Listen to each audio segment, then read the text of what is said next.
Thank you for joining us today on 10 Minutes with the Artist, an episodic series that explores the art practice and the personal vision that guides artists.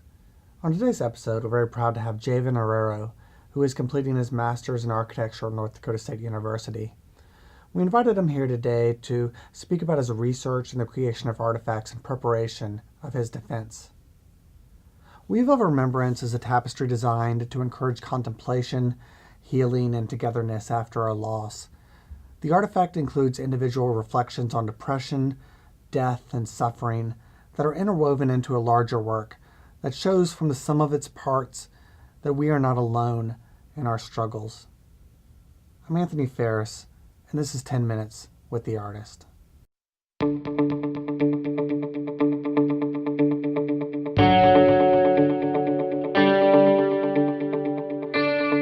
Javan, thank you so very much for joining us today on 10 Minutes with the Artist.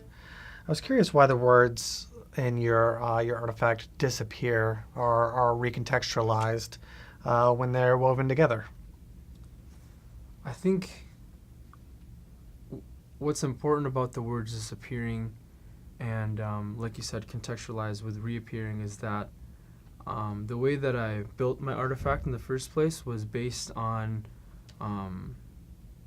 the chance of them actually disappearing, because when they go away and when the original text is fragmented, then there are opportunities when it's put back together for them to reappear, not necessarily right by each other, but hopefully by a different text, so that you can read through some of the texts with other people's writings. And what are the words? And, what does it mean when you can't just complete a thought?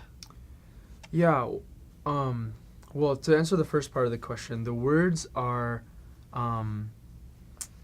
they are any sort of event that has happened to the individual that has chosen to participate with the artifact that deals with some sort of loss. Now, that loss could be the loss of a loved one. It could be the loss of a high school championship game. But I only asked the individuals that wanted to participate for that loss to be something very, very significant. Now, if you could just remind me what the second part of the question was. Well, what does it mean when part of that idea of loss actually gets lost? Yeah. Part of that also is to not completely finish out that thought within the artifact is very important to that first question that you had with the disappearing, is because what I'm trying to do in the artifact in the first place is kind of embody that idea of crossing over. So you can really think of it poetically in a way of someone isn't able to finish their thought when they die, or something literally gets lost in that translation. And so when the text on the sheets don't get finished, it's almost as if you, as the participant that's now reading the text on the sheets, have that imagination in which you can finish that thought or put together the pieces, or, like I said, hopefully that thought might have been unfinished, but then next to it is a different thought that starts from a different point of the story, and thus you can maybe read them together, and who knows, coincidentally they might finish the other thought that's right next to it. Yeah. Is gravity important to your work? I think it wasn't, to be honest with you, it wasn't in the beginning, but the way that gravity operates and the way that I have two focal points on the top and the bottom really allow the artifact to, and this has been said about the artifact many times, have this delicate beauty to it. When it curves like that, it kind of evokes this idea of waves at some point. And then at the same time, when you think about waves of emotion, waves of the sadness that one may feel, that is very important. And another part of that idea of gravity comes along with the idea of weight. And so how can something that's constructed out of bed sheets that is absolutely very, very light in the physical world, but carry very, very heavy thoughts that are written on it. So the thoughts that I asked people to write about weren't things that you could just dismiss after a week. They weren't, at least all of them. If you look at the artifact closely, they were not thoughts that that didn't hold or carry a significant amount of importance in that person's life. And so that's a very interesting question. Yeah.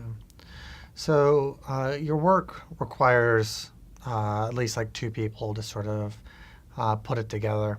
But then your work also appears to be about sort of being alone in a way. There's like a loneliness to it. I was wondering how you sort of reconcile that difference. Yeah. Those are very awesome questions. The first question, in order to evoke another sense of my architectural project, which is the idea of community, I really wanted to create something that was large enough and had enough space where you're almost forced to require some sort of assistance. I think it is possible to do it by yourself, to weave those sheets together on your own. But the whole point is, if you have a partner, if you have someone that's standing right beside you, going through that same process that you would go through in the architecture building, in the research institute that I'm designing, you really get that sense of community. At least I'm trying to evoke that sense of community. And also at the same time, when the artifact was finished, curated in the space that I created it in the beginning, that idea of being alone and that idea of having the opportunity to put down those very, very heavy thoughts, those very tragic moments that you might have never shared before, is part of that cathartic experience that I was trying to evoke within the artifact, so then I can translate that into the architecture as well. Looking at your artifact, I'm sort of reminded of the AIDS quilt, and I'm also sort of reminded of the sewing of flags. And, like the quilt is about remembering, and the flag is in some ways about sort of like being reflective and celebrating. Does your work share any of those qualities, or does it have its own sort of quality?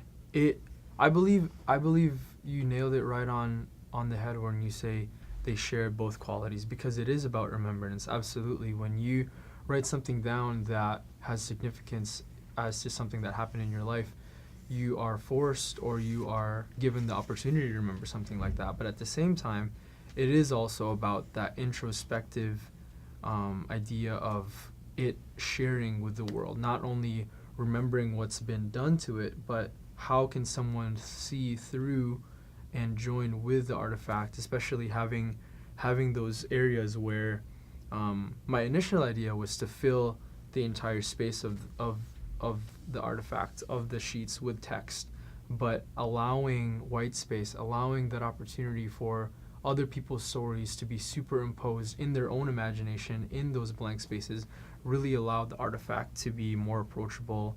And exactly what I wanted to do in the beginning was for the artifact to reach out to the public. Yeah. Well, at the end of our conversation, we'd like to ask a few questions about your creative practice. So when do you feel like you're most creative? I would say I feel the most creative, and this is kind of really specific, but after 9 o'clock, I think, after 9 o'clock at night, that is, I've really attuned almost my mind to think the best during that time, because I don't have any of the usual distractions. As far as meetings usually get done by 9, I've usually have eaten, and I've usually gone to the gym after that. So 9 o'clock is usually that time where my mind knows that, okay, now it's time to settle down, now it's time to switch wherever you were before to this space of creativity. Do you listen to any sort of music or anything like that when you're creating? I don't. Music is it's almost too powerful of a force in my life, where any sort of music that I will listen to, it would consume that mind space. So that's a really interesting question, because since my second year in college, my go-to noise is rain sounds. Hmm. And usually when I want to evoke that idea of peace, I usually listen to gentle rain sounds. But if I want to really try to up the tempo, I usually try to find rain sounds that have thunder in the background as well. So that's really worked for me for the last 2 years. So it's an interesting tidbit there. Yeah. Is there anything that you're reading right now? No, not right now, not specifically. I've transitioned to not necessarily reading, but listening to audiobooks. So I guess I am reading a book by Tim Grover called Relentless. But other than that, I'm not reading right now currently with my eyes. I'm listening to a book. So Okay. I don't know if you count that. Yeah. And then I guess the last question would be, what's next for you? What's next is these next 28 days, 18 days will really just be all about now taking the ideas of the artifact, and the whole goal of the artifact was to use that as a launching pad to design a mental health research institute. So for the next 10 days, 18 days, 28 days, it will all go to creating the final thesis document in the thesis itself. Okay. Well, Javan, thank you so very much for joining us today. And I'd also like to thank you all for your time and your interest in the professional practice and the creative explorations happening here at North Dakota State University. So thank you, and for everyone here at the Memorial Union Gallery, keep creative.